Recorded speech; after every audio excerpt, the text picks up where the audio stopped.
Kung naririto lang sana ang iyong mga magulang, hindi ka mahihirapan. Paniguradong hindi ka magugutom. Pabayaan na lang po natin sila. Iniwan nga po nila ako eh. Kasi hindi nila ako mahal. Hindi ba, Lola? Kahit na.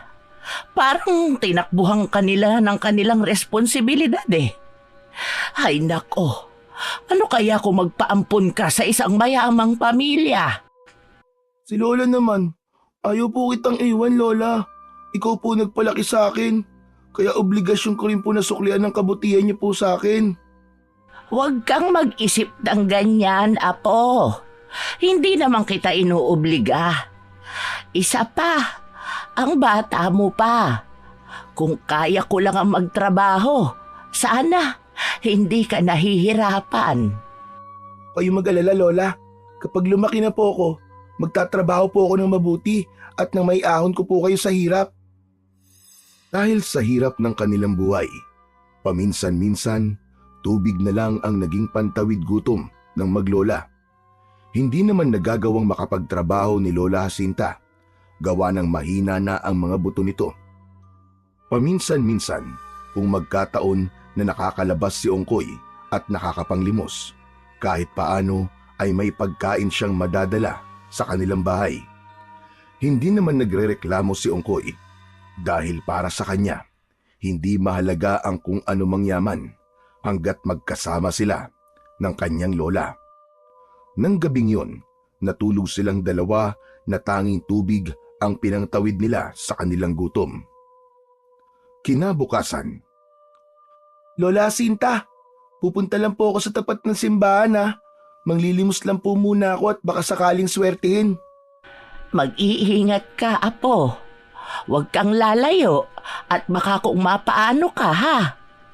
Opo, Lola. Kapag nakaipon na po ako ng sapat na pangkain natin sa araw na to, uuwi din po ako kagad. O sige, basta mag-iingat ka. Opo, Lola. Paalam po. Babalik din po ako kagad. Patakbong umalis si Ongkoy sa kanilang bahay, ni hindi na siya nakalingon sa kanyang lola. Ang tanging nasa isip niya ng mga oras na yon ay ang makalikom ng pera para meron silang pambili ng pagkain. Habang tumatakbo si Ongkoy, parang nakalutang ang kanyang isipan dahil sa gutom na kanyang nararamdaman. Walang ano-ano, sa hindi niya inaasahan, may nakabangga siyang isang ali na nakasuot ng maraming alahas at halatang mayaman.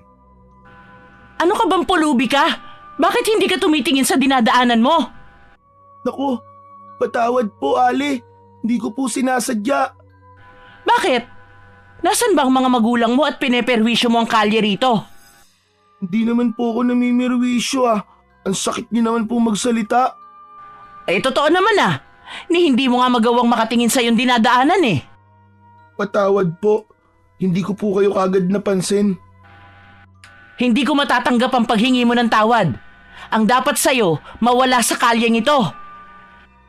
Pagkatapos magwika ng Ali, buong lakas niyang itinulak si Ompoy. Dahil dun, bumagsak ang bata sa lupa at nagkaroon ng galos ang kanyang kamay. Napaiyak na lamang si Ongkoy habang tinitingnan ang matapobreng Ali. Walang ano-ano, may mag-asawa na may katandaan ang nagmamadaling lumapit sa bata at sa Ali. Ano yung ginagawa mo sa bata? Bakit mo sinasaktan yan?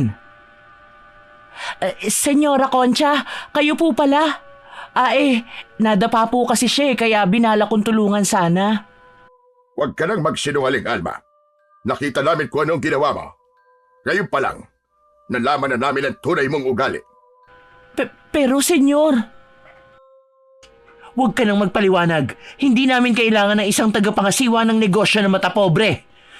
Bukas, bumalik ka sa opisina at iligpit mo na mga gamit mo. Maawa naman po kayo. Yan lang po ang aking hanap buhay. Kung aalisan ninyo ako ng trabaho, paano na ako? Ahala ka sa sarili mo. Umalis ka na sa aming harapan. Alis! Niiyak na umalis ang aling umalipusta kay Ongkoy. Pilit namang tumayo ang bata.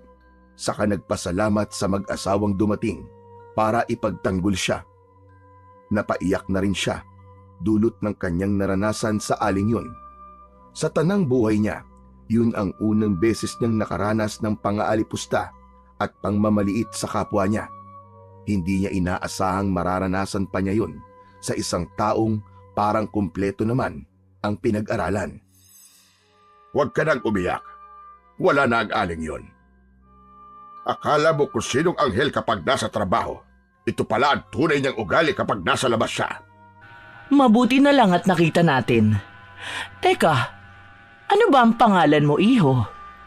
Ongkoy po, salamat nga po pala sa pagtatanggol niyo po sa akin. Ay, wala yon, iho. Ang mga taong kagaya ni Alma ay hindi dapat binibigyan ng pansin. Kumain ka na ba? Mukhang matamlay ka. Hindi pa nga po eh. Wala po kasi ako na paglilimusan. Abay kung gayon, sumama ka muna sa amin at makakain ka. Hindi pa rin kami nakapag-agahan nang umalis kami sa mansyon. Niyaya nilang mag-asawa si Ongkoy at dahil sa gutom na kanyang nararamdaman, hindi na siya tumanggi sa mag-asawa. Pumunta sila sa isang kainan at doon binilihan nila Senyor Abdon ang bata ng makakain. Habang kumakain silang tatlo, naging panay ang tanong ng mag-asawa patungkol sa naging buhay ng bata. Hindi naman nag-alangan si Ongkoy na ikwento sa mag-asawa ang kanilang nais na malaman. Gusto mo bang sa amin ka na lang tumira? Wala kaming anak at kung gusto mo, ikaw na lang ang magiging anak namin. Nag-aaralig ka namin. Bibilhan ng mga bagong damit at laruan at papakainin ng masasarap na pagkain. Naku, patawad po, pero hindi ko po matatanggap ang alok niyo sa akin. Abay bakit naman? Ayaw mo ba sa amin? Mababait naman kami sa'yo. Pangako, hindi ka namin sasaktan at magbubuhay prinsipe ka sa mansyon. Sa ikalawang pagkakataon, tumanggi si Ongkoy sa naging alok ng mag-asawa. Inilihad niya ang mga rason niya, kaya wala na ring nagawa sina Senyor Abdon at Senyora Concha. Nag-usisa na lamang sila kung saan nakatira sina Ongkoy at hindi naman ito inilihim ni Ongkoy. Pagkatapos nilang kumain, nagpasya ang mag-asawa na bilhan ng pagkaing may uuwi niya si Ongkoy. Binigyan din nila ito ng pera, kaya labis ang naging pagpapasalamat ng bata sa kanila. Maraming salamat po talaga. Sobrang bait niyo po sa akin. Patawad na lang po kung hindi ko po matatanggap ang alok niyo. Hindi ko po kasi kayang iwan ng lola ko eh. Ayos lang yan. Nauunawaan ka naman namin eh. Basta iho, kung may oras kami, bibisita kami sa inyo ha. Opo, minsan lang naman po ako kung lumabas eh. Matapos ang kanilang naging usapan, nagpaalam na si Ongkoy na uuwi na sa kanilang bahay. Magiliw naman siyang pinayagan ng dalawa at sinabing magtatanong-tanong na lamang sila kung sakali kung saan man naroroon ang bahay ni Ongkoy.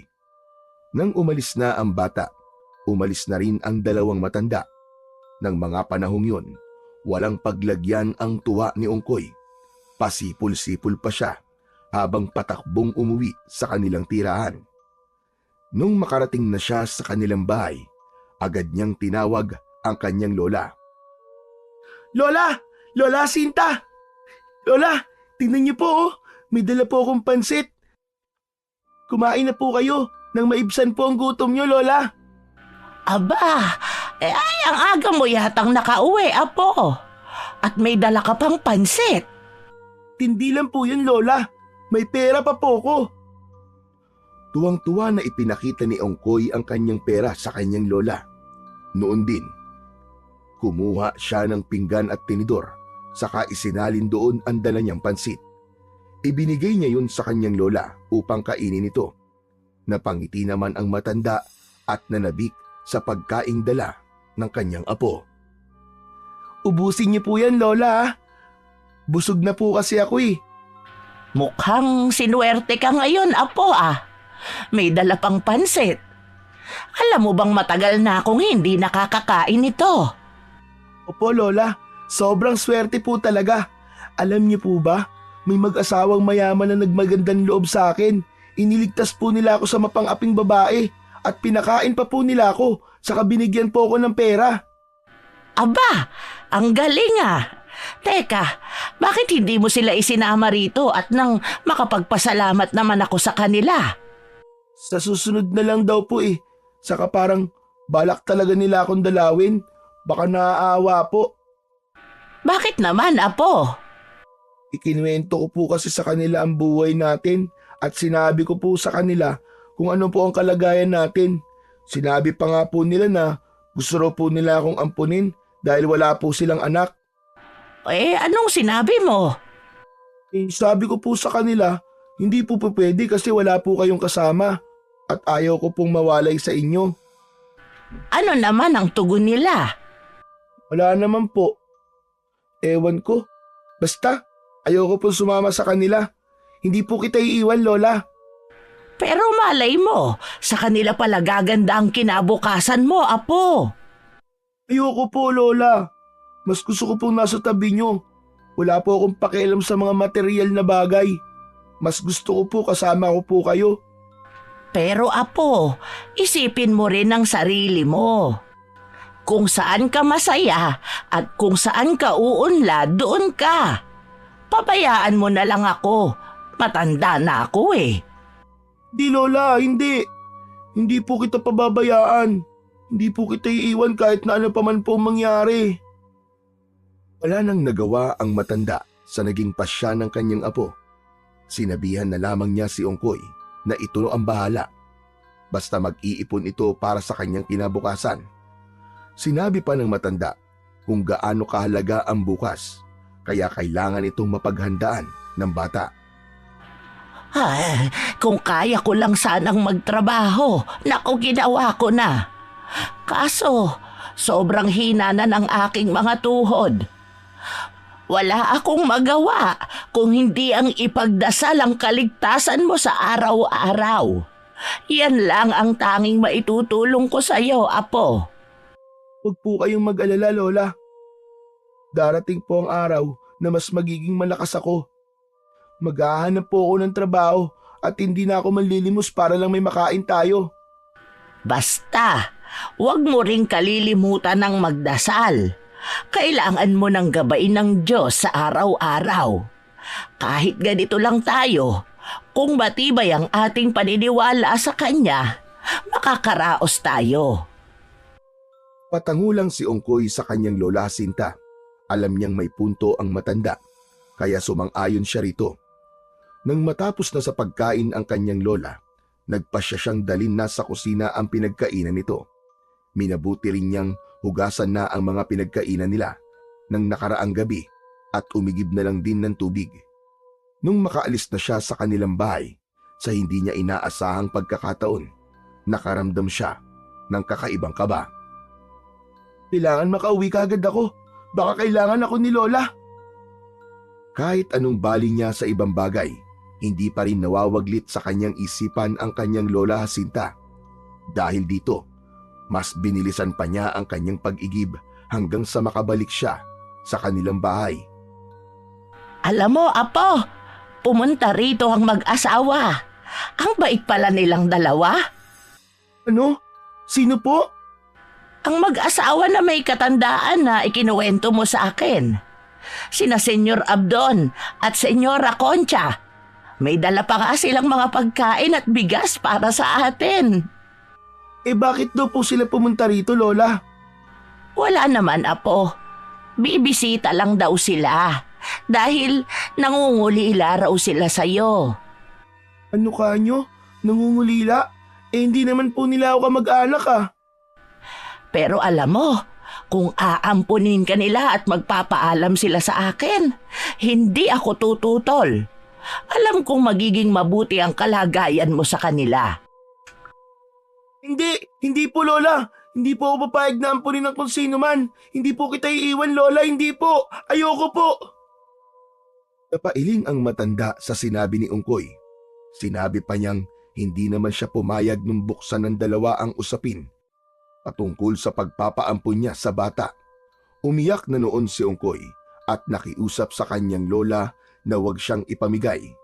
Dahil dito, Nangako rin naman ang matanda na hindi nito ipapaampon si Ongkoy kahit na malaking halaga ang kapalit.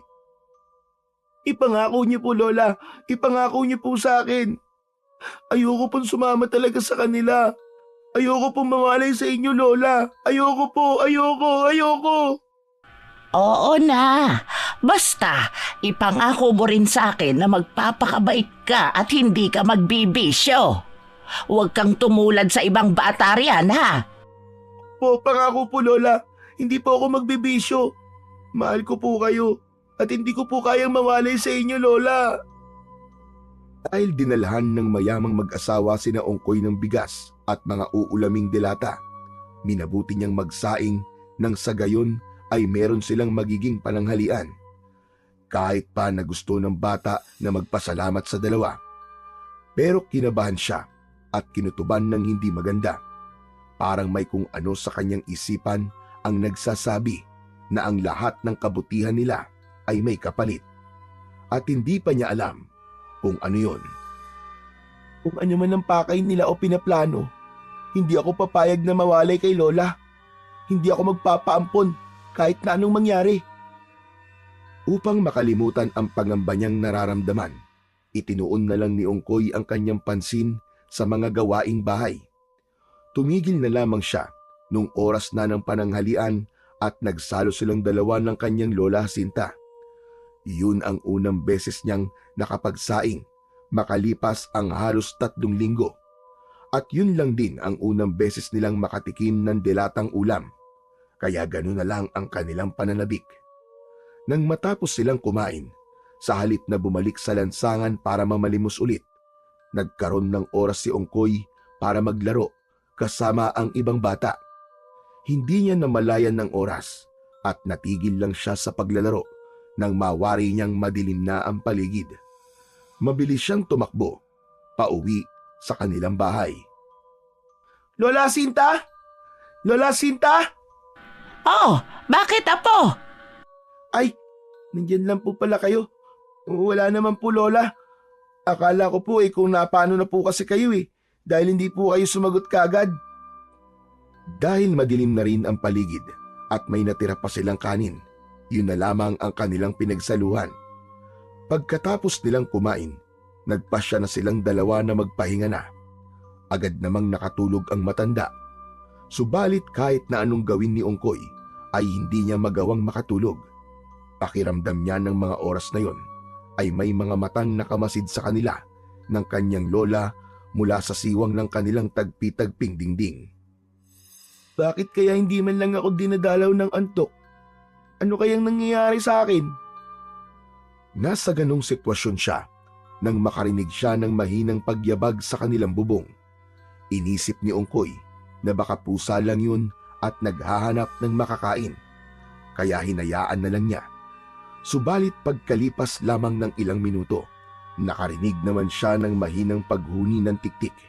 Nakaramdam siya ng takot dahil doon, pero nilakasan na lang niya ang kanyang loob. Alam kong aswang ka. Kung sino ka man, huwag mo nang ituloy ang binabalak mo. Hindi ako natatakot sa'yo. Alam ni Ongkoy na ang kanyang Lola Jacinta ang pakay ng aswang dahil may sakit ito. Kaya marahan siyang bumangon at kinuha ang itak. Napatingala rin siya at sinipat niya ang ibabaw ng bubong pero wala na siyang narinig pang ingay. Iisipin sana niya na nakaalis na ang aswang, ngunit may napansin siyang may tila nakausli sa bahagi ng kanilang bubong na may pawid. Alam ko kung nasan ka, kaya kung ako sa'yo, umalis ka na dyan! Matapos niyang wikain yon, ikiniskis niya sa bakal ang hawak niyang itak. Nakagawa yun ng ingay, kaya nanggalaiti ang aswang na nasa ibabaw ng bubong.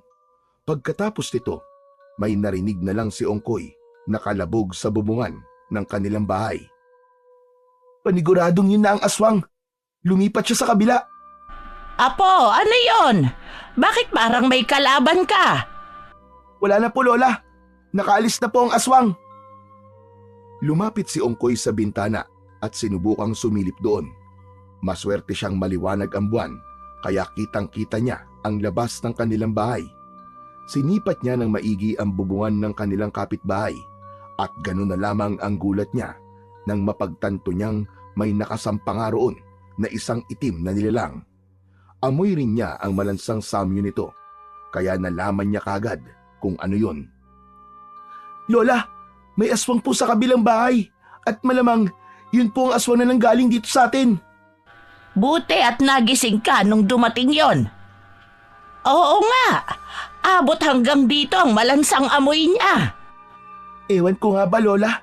Hindi kasi ako makatulog simula po kanina eh. Huwag ka kasing mag-isip ng kung ano-ano. Matulog ka na.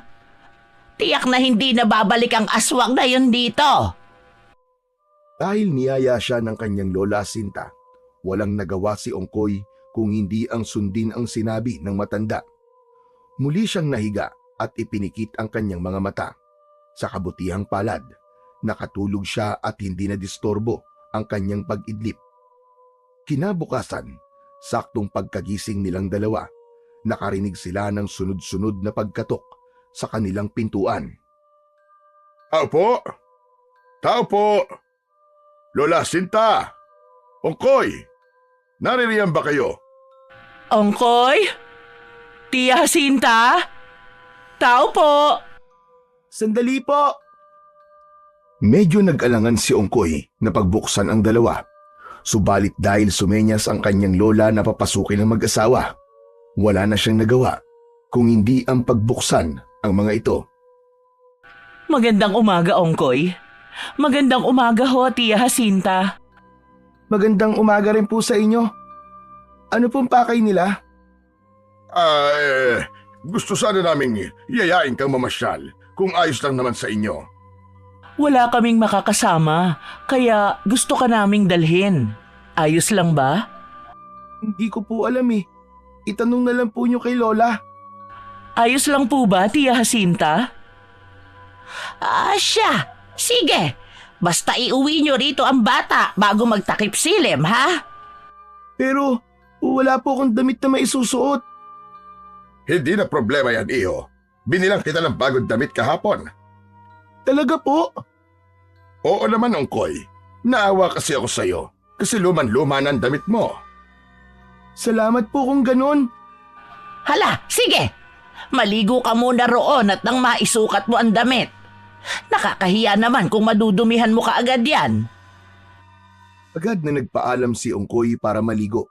Naiwan naman ang tatlo at nag-usap sila patungkol sa bata. Nang makatapos na sa paliligo si Ongkoy, buong pananabik niyang isinukat ang damit.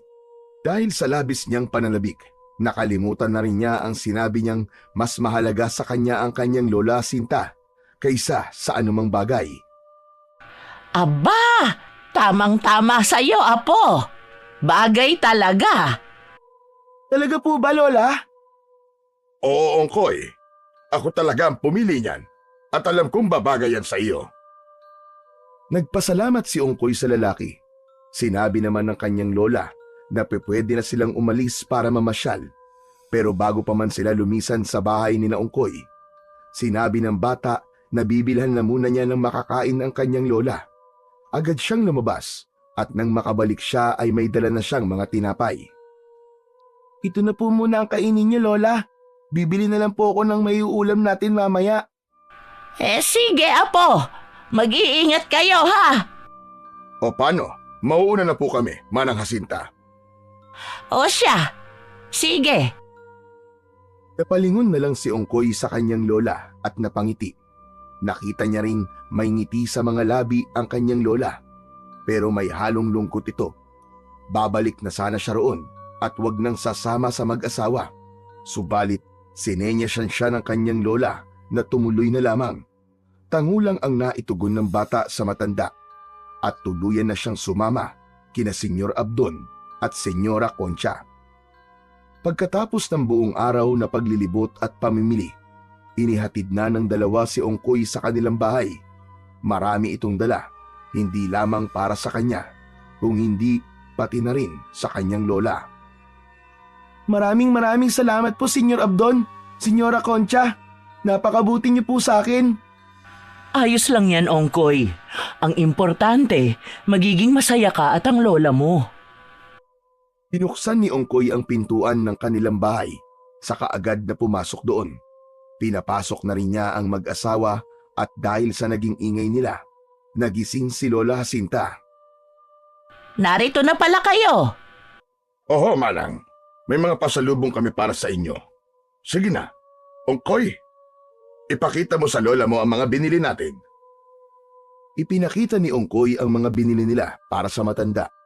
Napangiti naman si Lola Jacinta at agad na nagpasalamat sa mag-asawa.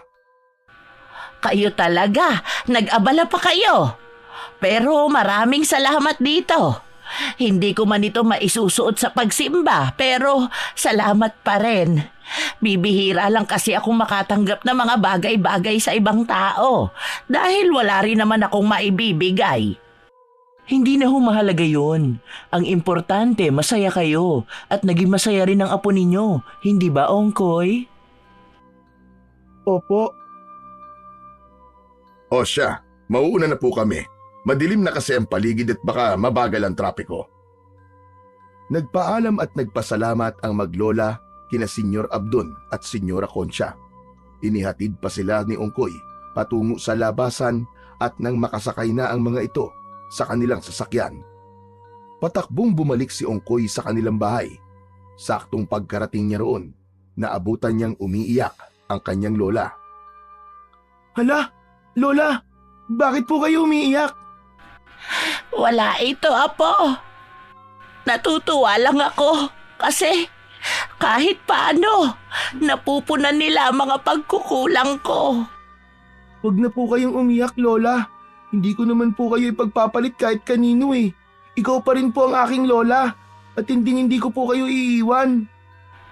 Ang ikinakatakot ko lang, baka may pabor na hihingin sa atin ng mag-asawang yan at wala tayong magagawa kundi ang pumayag. Ano po ang ibig niyong sabihin, Lola? Baka dumating ang araw at kukunin ka nila sa akin. Baka iwan mo na ako kapag dumating ang panahong yon. Lola, wag po kayo mag-isip ng ganyan. Hindi ko po kayo iiwan. Kahit na mahirap lang po tayo, hindi po ako aalis sa tabi niyo. Talaga, apo? Kahit na palagi ka nilang bibilhan ng mga bagong damit at sapatos? O naman, Lola, kahit kailan, hindi kita ipagpapalit sa kahit na ano. Ikaw lang po ang mahalaga sa akin, Lola. Mahalaga ka rin sa akin, apo. Hindi ko kaya kung mawawalay ka sa akin. Hindi ko kaya. Dahil madilim na, naghanda na lang si Ongkoy ng kanilang magiging hapunan. Tumigil na rin naman sa pag-iyak ang matanda at kahit paano ay naging kalmado na ito. Napagkasunduan nilang wag nang pag-usapan ang patungkol sa mag-asawang mayaman. Pinagsaluan na lang nilang dalawa ang dalang pagkain ni Ongkoy at hindi na sila nakapagsaing. Nang matapos na sila, pareho silang nagulat dahil may mga kaluskos sa ibabaw ng kanilang bubong. Huwag ka munang maingay. Mukhang may ibang nilalang sa bubungan natin. Kaya nga po, Lola. Sandali lang po. Kukuha lang po ako ng itak. Baka pasukin po tayo niyan. Nagmamadaling kumuha ng itak si Ongkoy at habang pabalik siya sa silid nila ng kanilang lola, nakaririnig siya ng mga paghuni sa paligid. Saktong pagkapasok niya, gano'n na lang ang gulat ni Ongkoy nang mapagtanto niyang nakatulog ang kanyang lola. Akmang lalapit na sana siya roon nang makita niyang may manipis na dilang unti-unting lumalawit paibaba at patungo sa kanyang lola. Walang yakang aswang ka! Lubayan mo ang lola ko! Tumakbo siya palapit sa kanyang lola Jacinta sa kawalang pagdadalawang isip na tinaga ang dilang yon. Ngunit naging mabilis din ang paggalaw ng dila at kusa itong pumaitaas.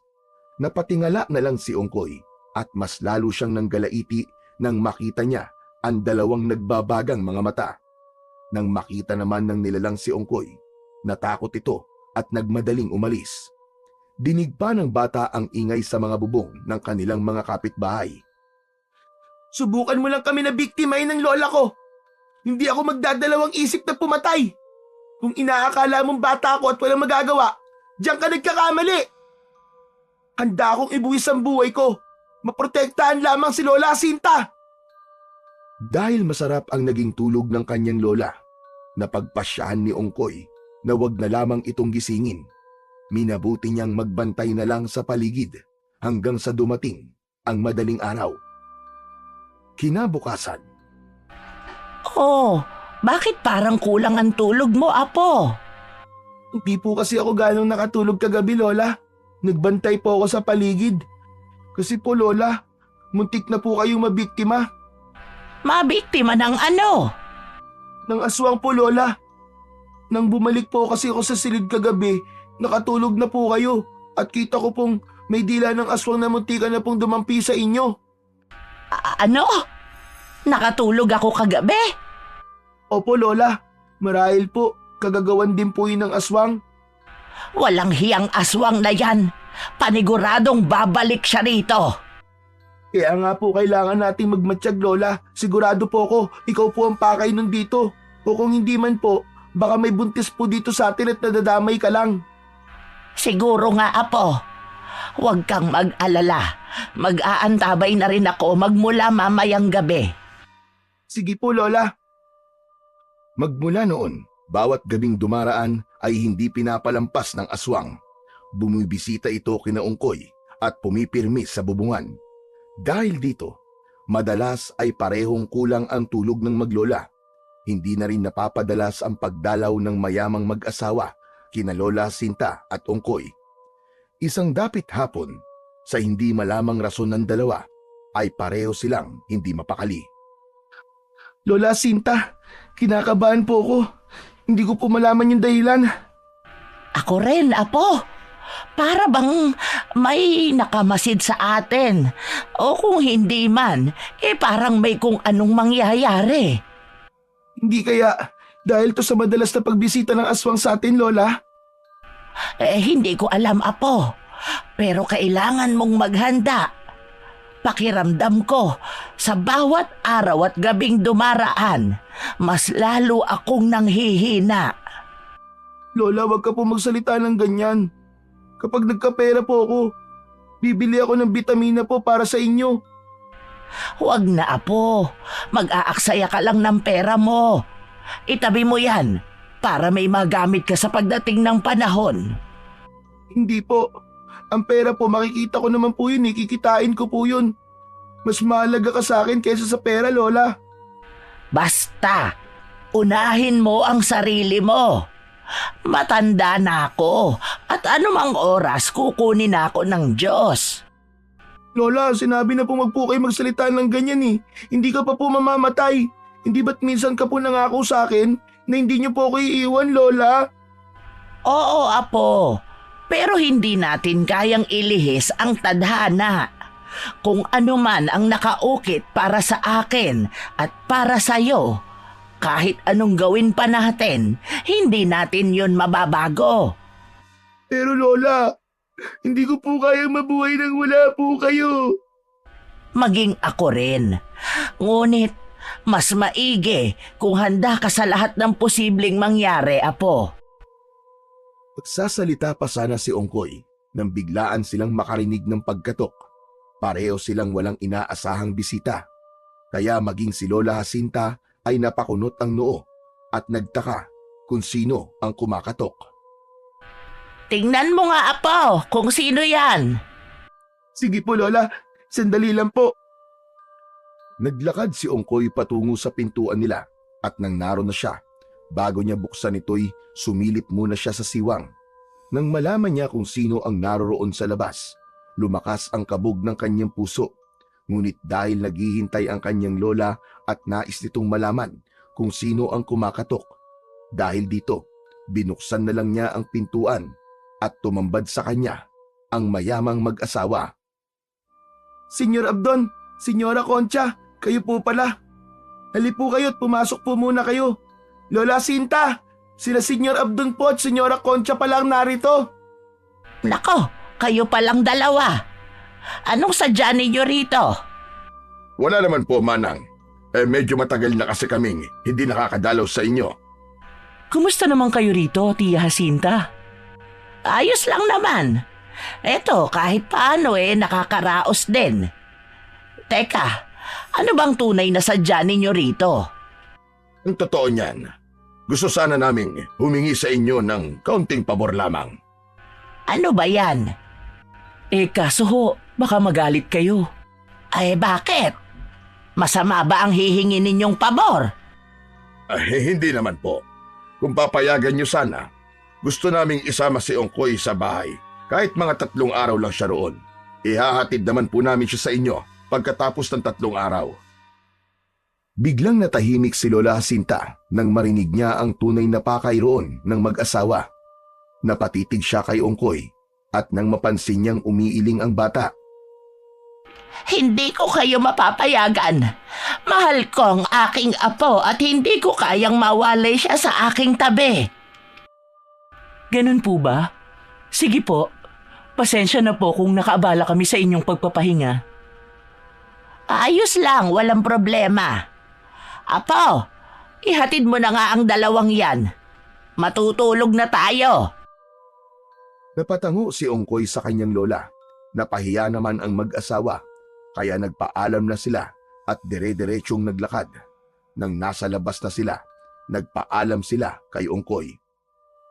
Paalam, Ongkoy. Hindi pa naman ito ang huli nating pagkikita. Tinanaw ng bata ang mag-asawa habang naglalakad patungo sa kanilang sasakyan. Sa hindi niya malamang rason, nakaramdam siya ng pangingilabot sa huling sinabi ni Senyor Abdon sa kanya. Ngunit sa halip na isipin ito, minabuti niyang bumalik na sa kanilang bahay. Maraming salamat po, Lola. Hindi niyo po pinayagan ng mag-asawa na kunin ako. Talagang hindi. Ay, namimihasa na ang mag-asawang yun eh. Ayos sa una at 2 beses. Pero, bakit kukunin ka nila at dadalhin sa kanilang bahay? Pabayaan na lang po natin sila, Lola. Ang mahalaga po, hindi na nila tayo gagambalain pa. Tama ka riyan, Apo. Basta, hindi na ako papayag na ilayo ka nila sa akin. Hindi ako papayag na mawawalay ka sa aking tabi. Salamat po talaga, Lola. Dahil tanging tinapay lang ang meron sila, pinagsaluhan nilang 2 ito. Pagkatapos nilang kumain, nagpasya na silang 2 na magpahinga. Bukas, maaga po akong aalis para makarami po ako ng mapaglimusan. Linggo po bukas, kaya tiyak marami po magsisimba. Sige, Apo. Mas maiging ang magpahinga ka na. Matapos ang maikli nilang pagkikwentuhan, natulog na si Ongkoy. Kampante siyang walang aswang nadadalaw sa kanila. Gawa ng ilang gabi na ring walang pagpaparamdam mula sa naturang nilalang. Nasa kahimbingan na si Ongkoy ng kanyang tulog nang biglaan siyang maalimpungatan. Napabalikwas siya ng bangon dahil sa malakas na kalabog sa kanilang bubungan. Nakiramdam siya sa paligid, ngunit wala na rin siyang narinig na kung anumang ingay. Walang ano-ano. Narinig niyang napaungol ang kanyang Lola Jacinta. Napakusot ng kanyang mata si Ongkoy at nang tingnan niya ang kanyang lola ay tila nahihirapan ito. Lola, ano po nangyayari sa inyo? Ongkoy, may nilalang sa ibabaw ng bubong at nakasilip dito sa akin. Hinihigop niya ang aking lakas. Apo! Apo ko! Lola Jacinta, sandali po! Nagmamadaling kinuha ni Ongkoy ang itak sa kusina at sa kanyang pagbabalik, nakita niyang nakangangana ang kanyang lola. May kung anong malalubid na bagay ring nakalawit at parang may hinihigop ito mula sa bibig ng matanda. Lola Jacinta! Lola ko! Hoy! Ano ginawa mo kay Lola? Humanda ka sa akin! Patakbong lumabas ang bata habang dala ang kanyang itak. Sumisigaw siya para manghingi ng tulong sa kanyang mga kapitbahay. Ngunit sa kasamaang palad, wala ni isa sa mga yon ang lumabas para sumaklolo sa kanya. Aakyat na sana siya sa bubungan para harapin ang aswang, pero biglang lumundag ang nilalang patungo sa bubungan ng ibang bahay. Hoy! Hayop ka! Bumalik ka rito! Anong ginawa mo sa lola ko? Lola! Hayop ka, halimaw ka! Hayop ka! Hayop! Nagmamadaling tumakbo papasok ng kanilang bahay si Ongkoy. Ngunit bago pa man siya tuluyang makapasok, nakarinig siya ng boses sa kanyang likuran. Ongkoy, ano nangyari? Bakit ka sumisigaw at bakit ka may dalang itak? Senyor Abdon, wala na po si Lola. Pinatay po siya ng aswang. Kinuha niya po sa akin ang lola ko. Paanong? Kadalasan po, inaaswang po kami. Lalo na kapag sinusumpong po ng kanyang ubo si Lola. Hindi ko po akalain na ngayong gabi, magkakaroon pala siya ng pagkakataon para mahigop ang enerhiya ng lola ko. Kawawa naman ang lola mo. Halika, at baka pwede natin siya madala sa ospital. Sige po. Pumasok silang dalawa sa bahay ni Ongkoy. Sinabi pa ni Senyor Abdon na bumalik lamang sana siya para mag-abot ng pagkain. Pero hindi niya inaakalang ganun ang kanyang maaabutan. Lola ko! Lola Sinta! Ba't niyo po ako iniwan? Ba't niyo po ako iniwan, Lola? Wala na siyang pulso, Ongkoy. Hindi na rin tumitibok ang kanyang puso. Si Lola ko. Wala na ang Lola ko. Nakikiramay ako sa iyo, Ongkoy. Kung hindi dahil sa walang hiyang aswang na yon, baka buhay pa ang lola mo hanggang ngayon. Humanda sa akin ng aswang na kumitil ng buhay ni Lola. Hindi ko siya mapapatawad. Pumalaw ng iyak si Ongkoy. Napatingala pa siya at nang makita niya ang siwang kung saan sumilip ang aswang, napatiimbagang siya sa nagkuyog ng kanyang palad. Darating ang panahon at makakaganti rin ako sa aswang na yon. Pinapangako ko yan. Inusisa ng lalaki ang bata kung ano ang plano nito. Napakibit balikat naman si Ongkoy dahil hindi niya alam ang kanyang isasagot. Kung gusto mo, Ongkoy, ipapalibing natin ang lola mo bukas at sa bahay ka na namin tutuloy. Papag-aralin kita at ibibigay namin ang lahat ng iyong pangangailangan. Pero nakakahiya naman po. Huwag kang mahiya. Ituring mo kaming tunay na mga magulang mo. Tawagin mo kung Papa Abdon at ang asawa ko pwede mo namang tawaging Mama Concha. Dahil sa walang ibang malalapitan si Ongkoy at alam niyang gusto rin nila Senyor Abdon at Senyora Concha na makasama siya, pumayag na lang siya sa kagustuhan ng lalaki kahit gabing-gabi na. Dinala nila sa punerarya ang bangkay ng matanda, saka ipinaimbalsa mo ito. Bumili na rin sina Senyor Abdon ng kabaong para rito at kinaumagahan, ipinalibing na nila ang matanda. Handa ka na ba sa pagbabago ng iyong buhay? Hindi ko po alam, pero pwede bang madalas po akong bumisita sa bahay namin para kahit papano po maibsa naman po ang lungkot ko. Ikaw ang bahala, iho.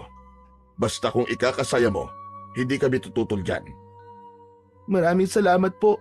Napakabait niyo po sa akin. Walang anuman, Ongkoy. O siya, tayo na. Hinihintay ka na ng Mama Concha mo. Napatango ang bata, kaya ng mismong sandaling yun, nagpasya silang dalawa na tumungo sa sasakyan ni Senyor Abdon. Agad silang bumiyahe patungo sa tirahan ng lalaki at nagtaka si Ongkoy nang mawari niyang patungo pala sila sa isang liblib na baryo. Akala ko po, sa syudad po kayo nakatira. Hindi, Ongkoy. Madalas kaming nasa bayan dahil mga transaksyon kami roon. Eto, malapit na tayo, kaya maghanda ka na. Sobrang liblib po talaga ng baryong to, no? May mga nakatira pa rin po ba dito? Oo naman, Ongkoy. Pero malayo rito ang kanilang bahay. Pinahinto ni Senyor Abdon ang kanyang sasakyan.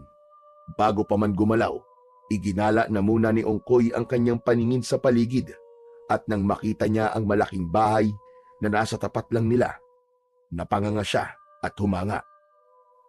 Yan ang bahay namin at magmula ngayon, magiging bahay mo na rin ito. Bumaba sila at ilang sandali pa, mabilis namang naglakad si Senyora Concha para salubungin silang dalawa. Ongkoy, nandirito ka na. Akala ko hindi ka nasasama rito. Masaya ako at naparito ka. Pasok, dali. Agmula ngayon, dito natitira si Ongkoy sa atin. Pinatay ng aswang ang kanyang lola at walang ibang mag-aalaga sa kanya bukod sa atin. Diyos ko po, kawawa naman si Tia Jacinta. Nakikiramay ako sa iyo, Ongkoy. Salamat po. Oh, halina kayo at magpapahanda ako ng merienda ninyo. Pumasok sila sa mansyon at gaya ng sinabi ni Senyora Concha, nagpahanda siya ng mga pagkain para kay Ongkoy. Naganda rin siya ng mga damit sa iba pang kagamitan ng bata. Kain lang ng kain ha, Ongkoy. Huwag kang mahihiya. Magmula ngayon, ituturing ka na naming tunay na anak at ituturing mo rin kaming tunay na mga magulang mo. Salamat po. Dumaan ang mga araw at unti-unti nang nasanay si Ongkoy sa buhay niya sa mansyon ng mag-asawa. Lahat ng mga bagay na kailangan niya ay ibinibigay ng mga umampon sa kanya. Nagkaroon din siya ng guro na nagturo sa kanya kung paano magbasa at magsulat. Isang araw, Alam mo, Ongkoy, huwag kang masyadong magtitiwala sa mga umampon sa'yo. ha? Bakit naman po, Ate Myla? Ang sabi ng lolo ko, mga aswang sila. At nagkaroon lang sila ng ganitong yaman dahil sa mutya ng Dato Manong. Ano po? Dato Manong? Ano po yun? Basta, ahas yan na may 2 ulo at nagkakagatan.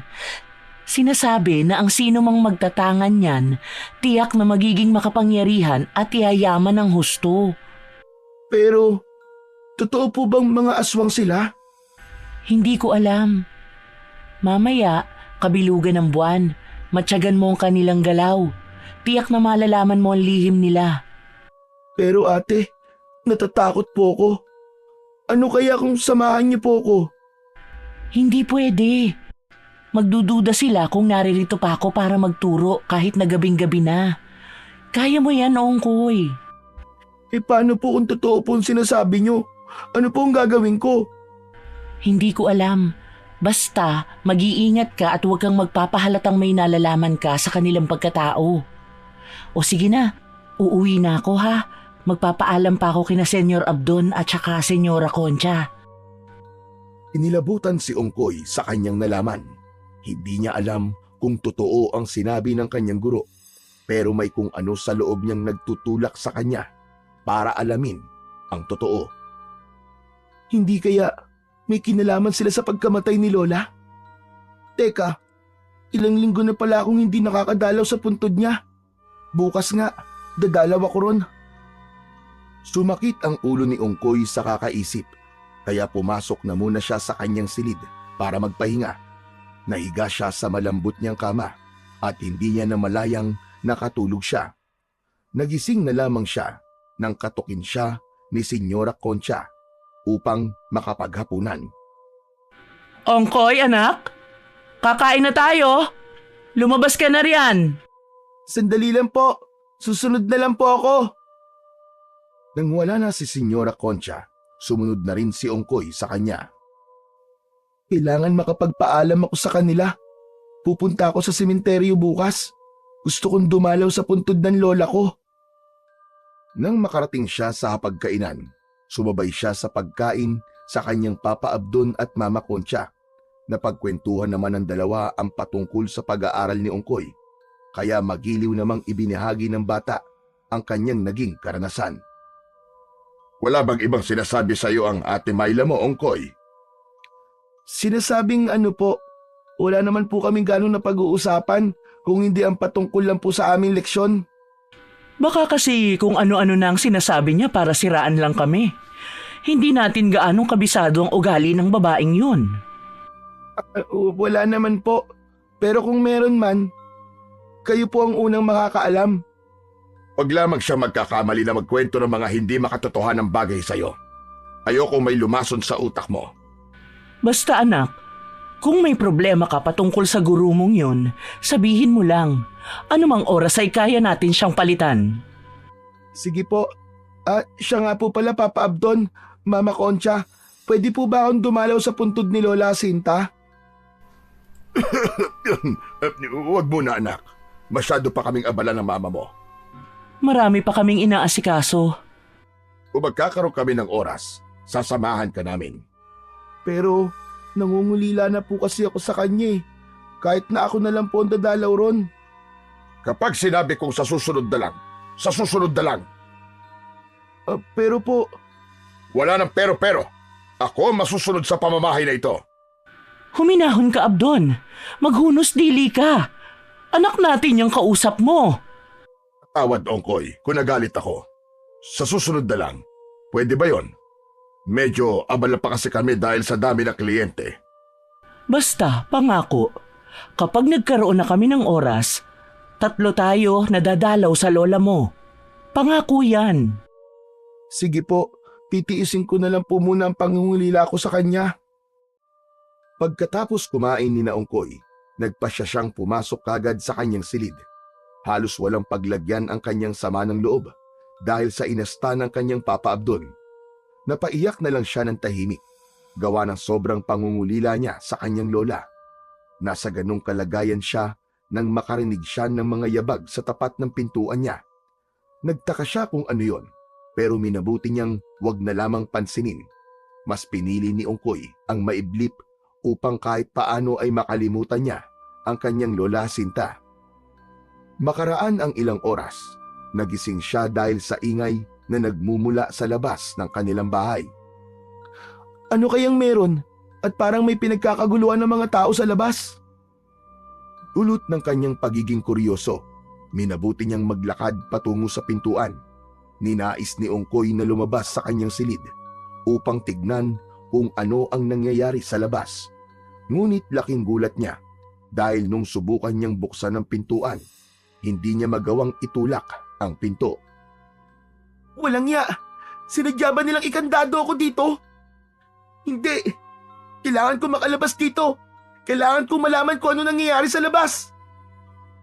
Naghanap ng pwedeng daanan si Ongkoy hanggang sa makita niya ang bintana. Walang takot siyang dumaan doon, kahit pa na malaki ang posibilidad na mahulog siya. Nang makalusot siya sa bintana, naging maingat siya. Umapit siya ng maigi at ibinalanse ang katawan niya upang hindi mahulog. Pagkarating niya sa tapat ng bintana ng kwarto ng umampun sa kanya, naaninag niya ang mga taong nasa labas.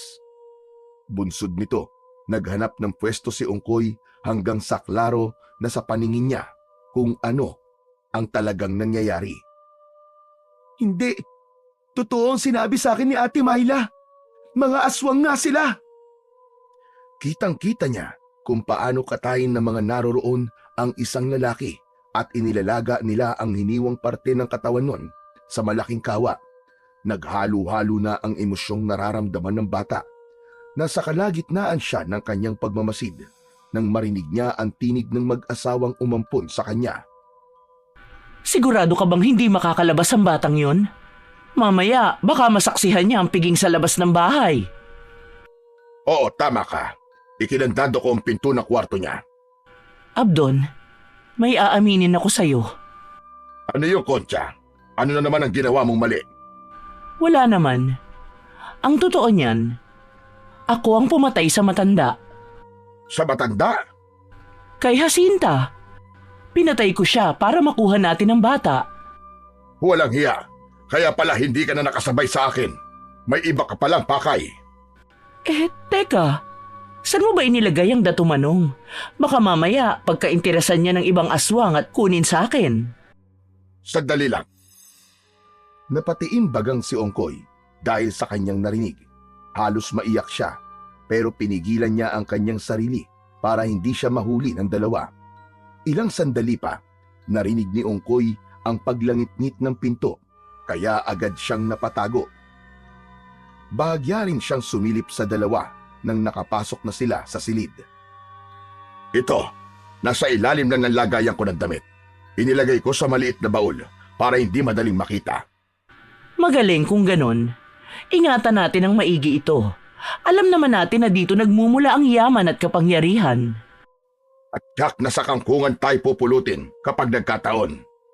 Sige na, ibalik mo na yan at bababa na tayo. Paniguradong luto na ang isinalang nila. May bagong dating palang bihag na batang babae. Baka mahuli tayo. Kailangang sa atin ang kanyang atay. Ibinalik ni Senyor Abdon ang maliit na baul sa kanyang lagayan ng damit sa kaminabuti ng mag-asawa na bumalik sa labas. Mga walang hiya kayo! Kayo pala ang pumatay sa lola ko! Hindi ako papayag na hindi ako makaganti sa inyo! Kahit pa naging mabuti kayo sa akin. Pero hindi ko papalampasin ang ginawa niyo kay lola! Lalong-lalo ka na, Concha! Nag-isip ng paraan si Ongkoy kung paano siya makakaganti sa mag-asawang kumupkup sa kanya. Walang ano-ano, naalala niya ang datumanong na itinatago ng mag-asawa. Kapag wala yon, paniguradong wala rin kayong kapangyarihan. Kahit na alam niyang malalagay siya sa peligro, pumasok pa rin si Ongkoy sa silid ng mag-asawa. Agad niyang hinanap ang maliit na baul na itinago ni Senyor Abdon at nang makita niya ito, naging malapad ang kanyang ngiti. Magiging akin na ito. Ito ang magiging mitya ng paghihiganti ko sa inyo. Pagkakuha niya sa datumanong, ibinalik niya ang baul sa pinagtataguan nito. Sakto namang may narinig siyang mga yabag, kaya mabilis siyang lumabas ng silid na yon. Dumaan ulit siya sa bintana at sinikap niyang makababa nang hindi nahahalata. Ngunit nang makalapag siya sa lupa, narinig niyang may kumalabog sa kanyang silid. Abdon! Wala rito ang bata! Nakatakas! Tignan mo, datumanong natin! Baka tinangay niya! Nabahala si Ongkoy, kaya sa likuran siya dumaan. Umakyat siya sa pader at nang makalabas na siya sa bakuran na yon. Wala na rin ang datumanong! Malamang, tinangay niya! Alintikan na! Hala mga kasama! Hanapin niyo kahit saan man sulok ang batang inampun namin. Huwag kayong titigil hanggat hindi niyo siya nababalik sa amin. Makaraan lamang ang ilang minuto, samot-saring ingay ang naririnig ni Ongkoy na nagmumula sa loob ng bakuran. Naulinagan din niya ang sunod-sunod na yabag, kaya alam niyang hinahabol siya ng mga aswang. Kailangan ko makalayo rito. Paniguradong papatayin nila ako kung mahuhuli nila ako. Hindi ako papayag. Kailangan may paghiganti ko si Lola. Binilisan niya ang kanyang pagtakbo hanggang sa may makita siyang dalawang figura na nakatayo sa hindi kalayuan.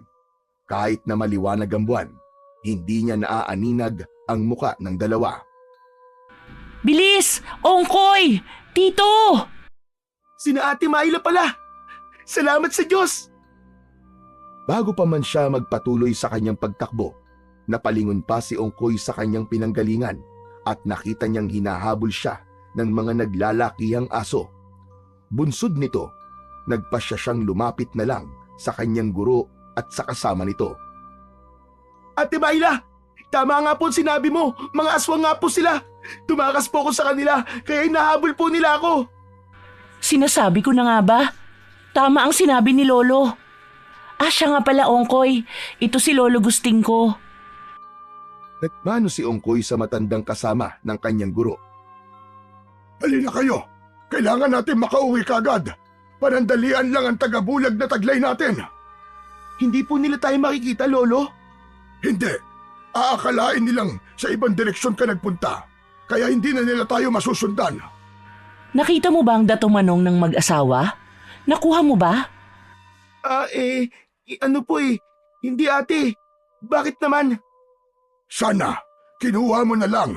Dahil yun ang magbibigay sa iyo ng yaman at kapangyarihan balang araw. Sayang naman kung ganon. Sana magiging mayaman ka na sa susunod. Kung ako sa'yo, bago ako tumakas, kinuha ko na yun.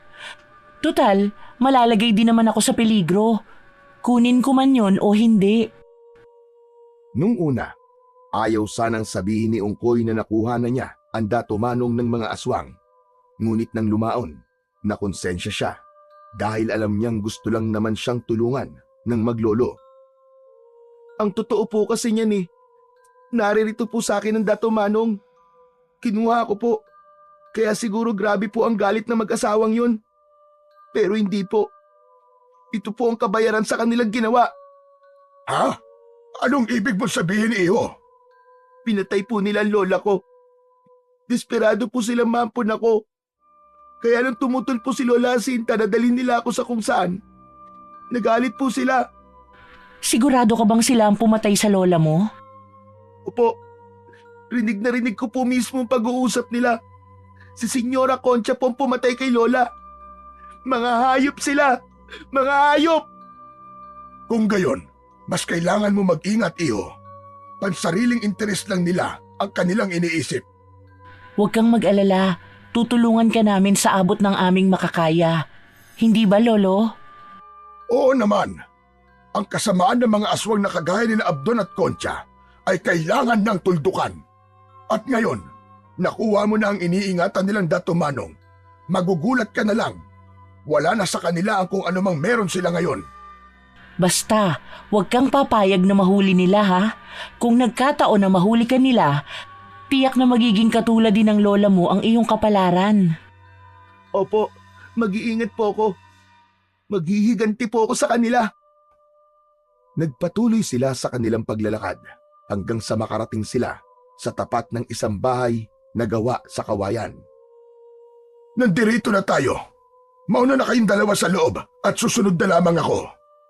Tayo na, Ongkoy. Pumasok na tayo sa loob.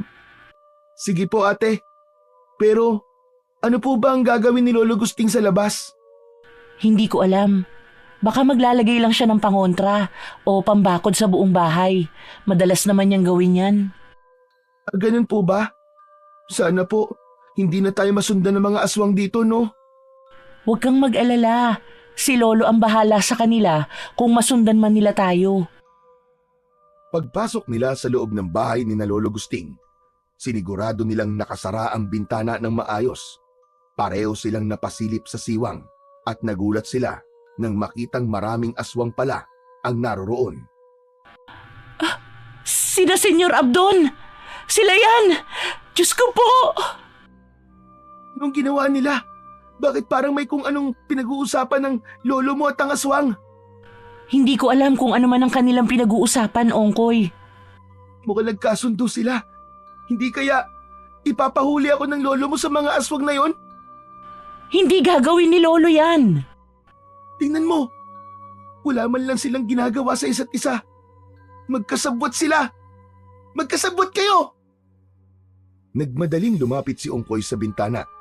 Bubuksan na sana niya ito nang biglaan siyang pinigilan ng kanyang guro. Wag! Mapapahama ka lang! Mas mapapahamak ako rito dahil magkakasabwat pala kayo! Mga hayop kayo! Hindi ko alam kung anong pinagsasasabi mo.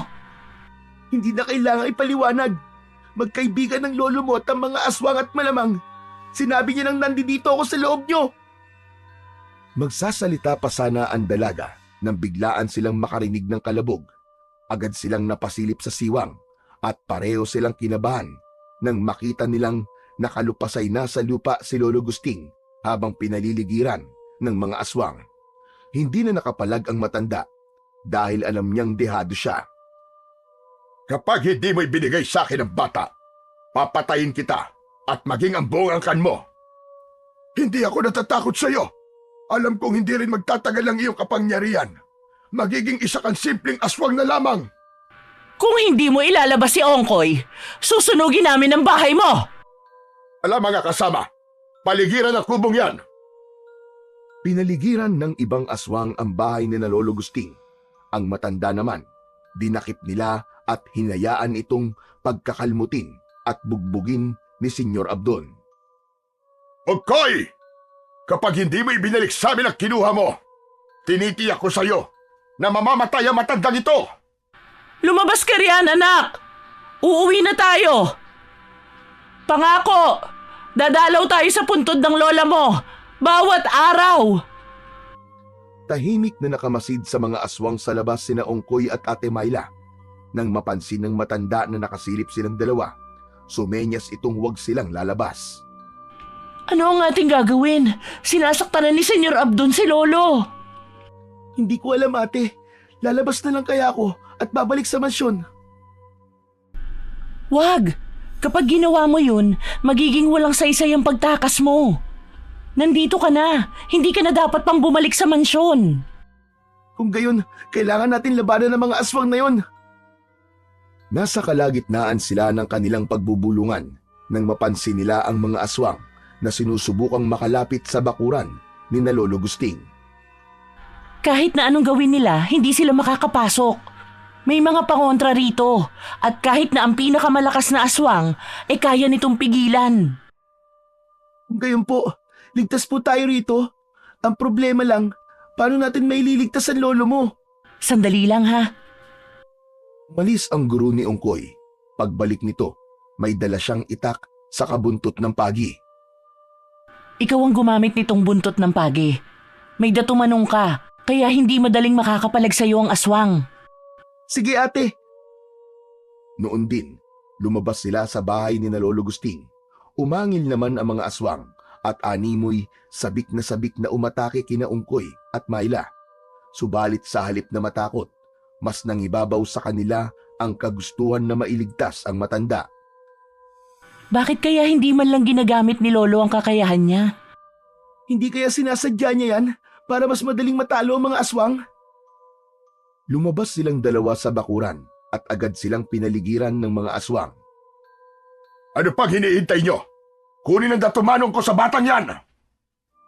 Huwag mong ibigay ang bagay na yan. Kung mamatay man ako, ayos lang. Pero huwag mong ibabalik yan sa mga aswang. Tumahimik ka, tanda. Gusto mo bang mamatay kagad?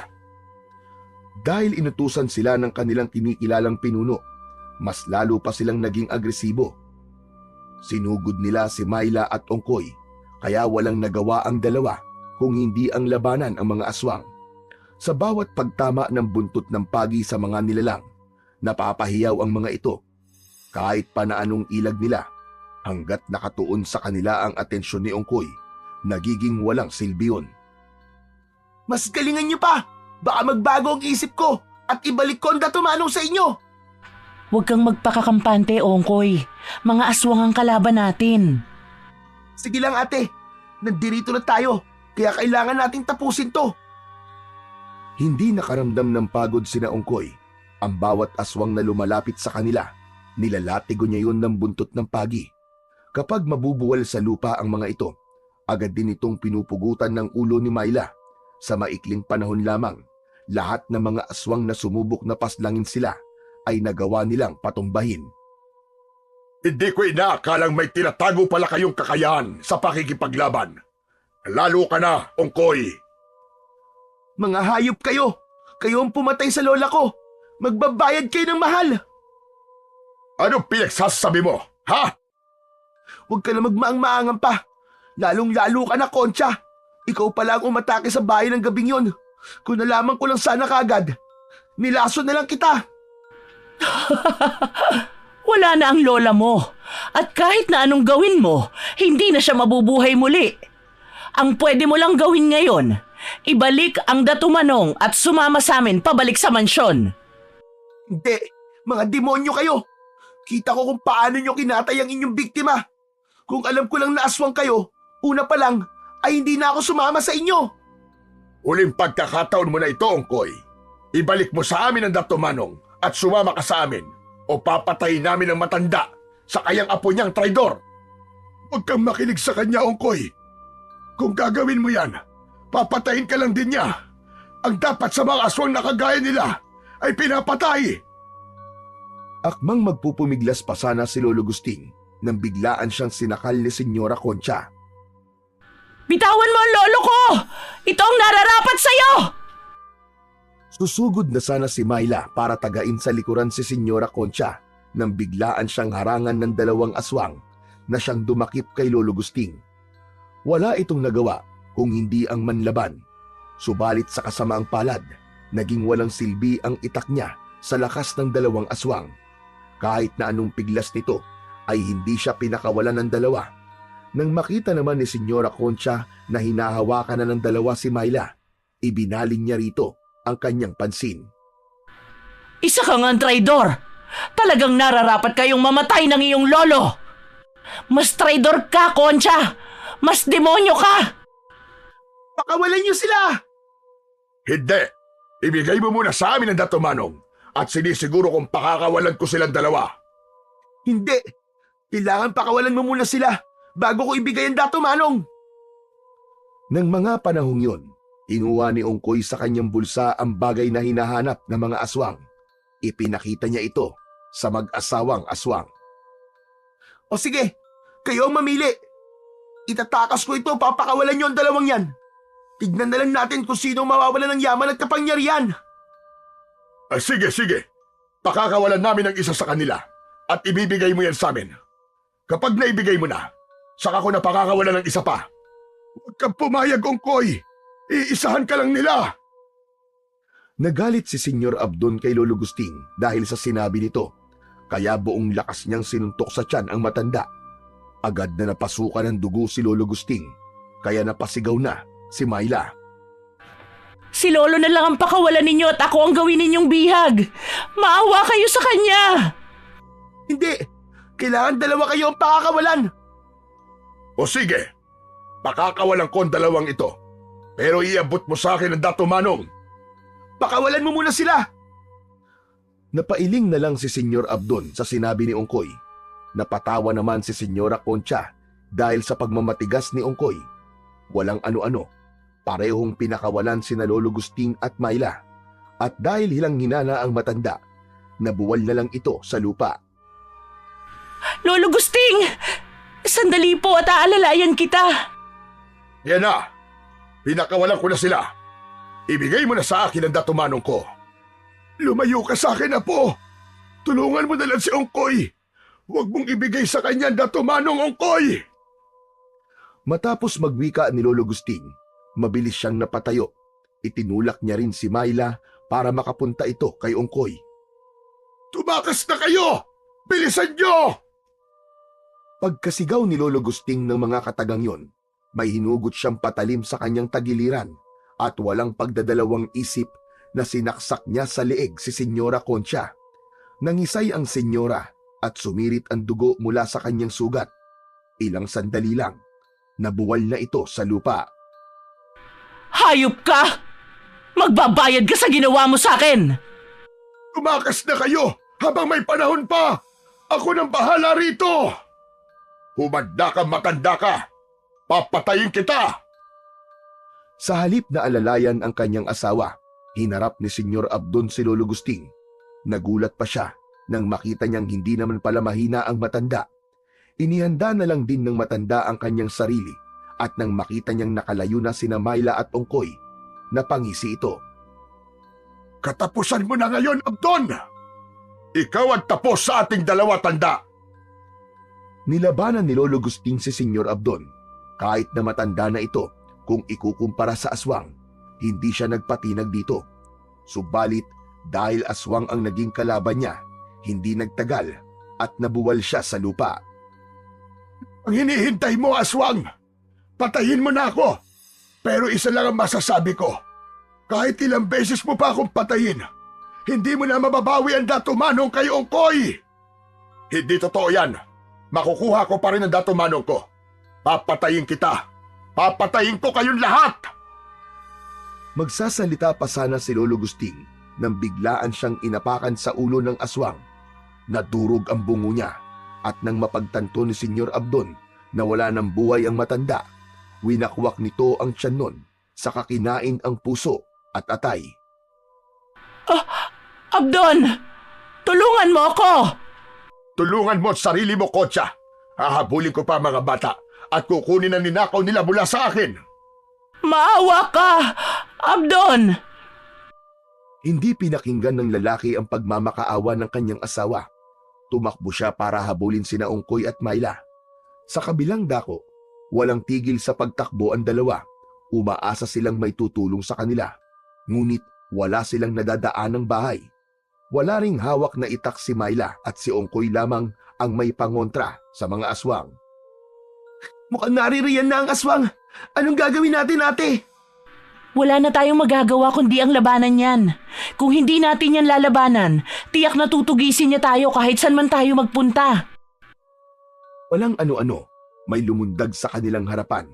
Lumakas ang kabog ng puso ni Ungkoy nang makita nila si Senyor Abdon na duguan ang mga labi. Saan kayo pupunta? Inaakala ba niyong makakatakas kayo sa akin? Anong ginawa mo sa lolo ko? Simple lang naman. Winakwak ko lang naman ang tiyan niya at tinain ko ang kanyang laman loob. Hayop ka talaga! Demonyo! Dahil sa matinding galit ni Myla kay Senyor Abdon, sumugod siya rito kahit pa na wala siyang armas. Napangisi naman ang aswang at nang makalapit na si Myla sa kanya, buong lakas niya itong sinakal at iniangat sa lupa. At dapat sa mga traidor na kagaya mo ay pinapatay! Bitiwan mo siya! Kung hindi, uundayan kita ng paglatigo! Sige, subukan mo at nang malaman mo kung hanggang saan ang kaya kong gawin. Alam ni Ongkoy na ang Dato Manong lamang ang siyang pakay ng aswang, kaya inihanda niya ang kanyang sarili. Batid din niya na posibleng malusaw ito kung mahuhulog sa lupa, kaya naghagilap siya ng pwede niyang pagpatungan ito. Nang lumaon, may nakita siyang malapad na bato, kaya doon niya inilagay ang Dato Manong. Ito na ang Dato Manong! Pakawalan mo si Ate Myla at hahayaan kitang makuha ito!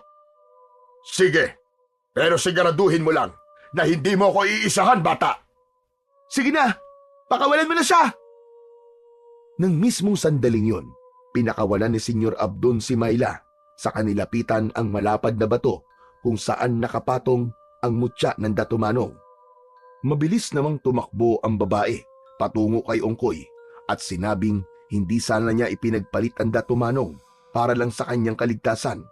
Nang makita naman ni Ongkoy na susunggaban na ng aswang ang Dato Manong, mabilis niyang hinila at ipinihit pa itaas ang tali.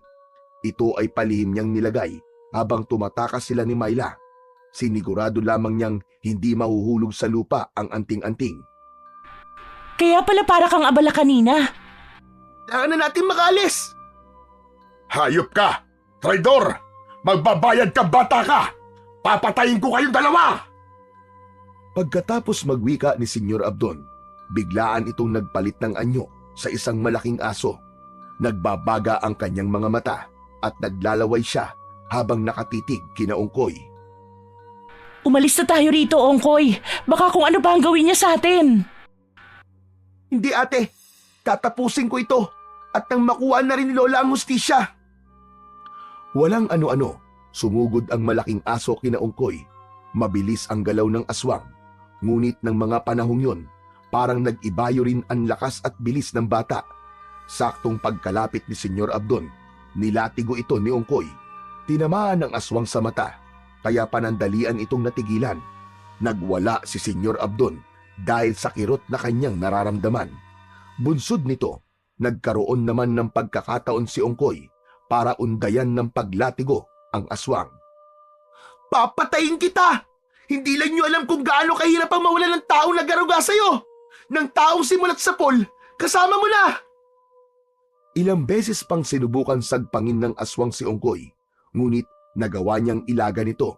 Gayunpaman, hindi tumigil si Ongkoy sa paglatigo sa aswang hanggang sa hindi na kinaya ng aswang ang kirot na kanyang nararamdaman. Natumba ito sa lupa at pilit na gumapang. Walang ano-ano, nagpalit na siya ng anyo at naging isang taong mabalahibo. Magbabayad ka! Magbabayad ka sa ginawa mo, Ongkoy! Hindi ka matatahimik! Wala akong dapat na pagbayaran sa'yo. Kayo ang may malaking atraso sa akin. At ngayon, ako naman ang maniningil! Huwag kang pakampante na nasa iyo ang Dato Manong. Darating ang panahon at may makakakuwang iba niyan. Kung gagamitin lang din naman ang makakakuha sa kabutihan, walang problema sa akin. Pero ikaw, dahil hindi mo na hawak ang Dato Manong, wala ka ng silbi. Kaya pa kitang patayin, bata. Kayang-kaya pa kitang patayin. Eh di gawin mo, ang dami mo pang sinasabi. Napangisi ang aswang. Sinubukan itong bumangon, ngunit mabilis siyang sinipa ni Ongkoy. Muli siyang natumbas sa lupa at sa pagkakataong yun, nakatihaya na siya. Itarak mo sa puso niya ang dulo ng buntot, Page. Dali! Napatango si Ongkoy sa sinabi ng kanyang guro. Bago pa man makabangon ulit ang aswang, itinarak ng bata sa puso ng aswang ang dulo ng buntot ng Pagi. Isang malakas na hiyaw na lang ang nagawa ni Senyor Abdon dahil doon. Ngayon, makakamit ko na ang hustisya. Alam kong patay na rin si Concha, kaya wala na akong dapat pang intindihin.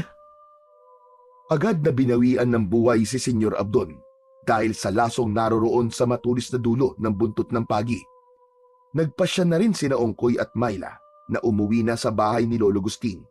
Nang naroon na sila, minabuti nilang iligpit ang bangkay ng matanda at ilibing na lamang. Ang ipinagtataka lamang nila na wala roon ang bangkay ng mga aswang na kanilang napaslang. Pareho na po tayong walang kaagapay, ate. Ano kaya kung magtulungan na lang tayo? Pwede rin naman. Para kahit papano, pareho tayong hindi mahirapan. Pareho tayong nawala ng mahal sa buhay. Pero kailangan nating magpakatatag.